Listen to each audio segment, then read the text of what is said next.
প্রিয় সহকর্মীবৃন্দ, 20 বছর আগের যখন মানুষ নির্ভয়ে কম বেশি নির্ভয়ে ভোট দিতে পারত, আপনি যদি সেই 2001-এর নির্বাচন ধরে থাকেন, সেই সময় থেকে মানুষের চিন্তাধারা পরিবর্তন হয়েছে, মানুষের ধ্যান ধারণার পরিবর্তন হয়েছে, মানুষ এখন অনেক অনেক সচেতন, সেটি সামাজিক মাধ্যম সহ বিভিন্ন কারণেই হোক না কেন। কাজেই সহকর্মীবৃন্দ, কেউ যদি মনে করেন যে আপনার এলাকার কোনো কিছু আপনাকে এফেক্ট করছে না, আরে এটা কেউ জানবে না, এইটি ভুল ধারণা সম্পূর্ণভাবে, মানুষ জেনে যায়।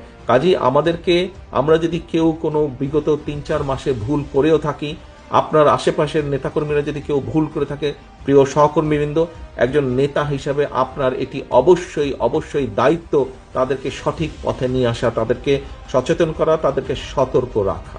আমরা প্রায় বলে থাকি যে অমুক একটি দল আছে, তারা তো এই কাজ করে যাচ্ছে। ভাই, কমপ্লেন করেন কেন? ওরা যদি এই কাজ করে যাচ্ছে, ভিতরে ভিতরে এই কাজ করে যাচ্ছে, তো আপনি কেন করতে পারছেন না এই কাজ? আপনাকে আপনার দলের পক্ষে পরিকল্পনা নিতে হবে, আপনাকেও কাজ করতে হবে, কমপ্লেন করা চলবে না।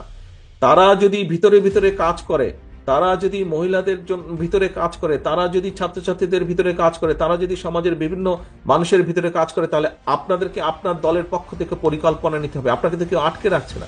আপনি আপনার এলাকার মধ্যে পরিকল্পনা নেন, কিভাবে জনগণকে আপনার সাথে রাখবেন, কিভাবে জনগণের কাছে আপনার ভালো জিনিসগুলো পৌঁছে দিবেন, কিভাবে জনগণের সামনে আগামী দিনে কি করবেন সেগুলো আপনি তুলে ধরবেন। সহকর্মীবৃন্দ, আজকে যদি আমাদের কথাবার্তা, উঠা বসা, চলন বলনে যদি কোনো রকম এমন কিছু ঘটে যেখানে আমরা জনগণের আস্থা বিশ্বাস হারাতে পারি, তাহলে সারাদিনই আলোচনা করে কি লাভ হলো? সারাদিন তো আলোচনা করে কোনো লাভ হলো না। এই আলোচনাকে যদি সফল করতে হয়, আমাদেরকে এই 31 দফার সবকিছু যেরকম জনগণের মাঝে নিয়ে যেতে হবে, একই সাথে আমাদেরকে যে জনগণের আমাদের প্রতি যে জনগণের আস্থা, সেটিকে আমাদের যে কোনো মূল্যে ধরে রাখতে হবে, যে কোনো মূল্যে ধরে রাখতে হবে।